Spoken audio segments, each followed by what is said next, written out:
یہاں پر ہم آج بات کر رہے ہیں کہ پاکستان بار کونسل نے جو ہے وہ ایک ڈیسائسو سٹیپ لیا ہے اور انہوں نے ہائی کورٹ کے برطرف کیے جانے والے سینئر ترین جج شوکت عزیز صدیقی کا لائسنس بحال کر دیا ہے۔ جسٹس قاضی فائز عیسیٰ کی سربراہی میں پاکستان بار کونسل کی 3 رکنی انرولمنٹ کمیٹی نے شوکت عزیز صدیقی کے وکالت کے لائسنس کو بحال کر دیا ہے اور اس کا لیٹر جو ہے وہ جاری کر دیا گیا ہے، اور انہیں کہا گیا کیونکہ ان کے اوپر کوئی ایسا الزام نہیں ہے جس کی وجہ سے ان کا جو ہے وہ روکا جا سکے، اس لیے ان کا لائسنس جو ہے وہ بحال کیا جاتا ہے۔ یقینی طور پر شوکت صدیقی جو ہے وہ اب بار کی پالیٹکس میں ایک رول ادا کریں گے، چونکہ جس طریقے سے ان کے ساتھ یہ سلوک کیا گیا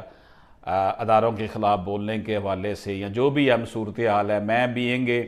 اسٹوڈنٹ آف لاء یہ سمجھتا ہوں کہ شوکت صدیقی کے سٹانس کو بہت سے محرکات جو ہیں وہ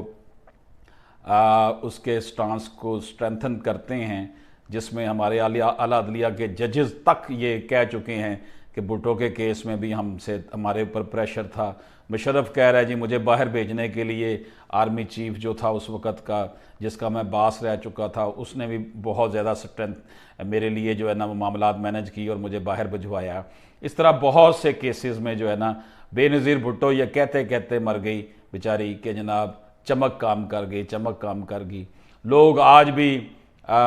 شہباز شریف کی اور جسٹس ملک قیوم صاحب کی جو آپس میں گفتگو کی آڈیو ریکارڈنگ ہے وہ اب بھی جو ہے وہ سب کے سامنے ہے۔ تو اس امام میں سارے ننگے ہیں،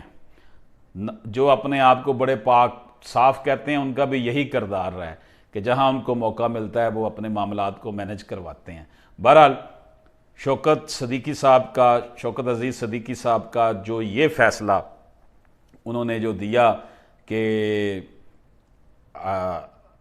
ان کا یہ جو فیصلہ تھا ختم نبوت کے حوالے سے اور میٹر میں بڑے تاریخی فیصلہ جاتے ہیں، اب ان کا لائسنس جو ہے وہ بحال کر دیا گیا ہے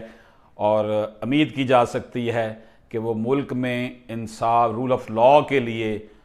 اپنا پروڈکٹیو رول ادا کریں گے۔ اجازت دیجیے، اللہ حافظ۔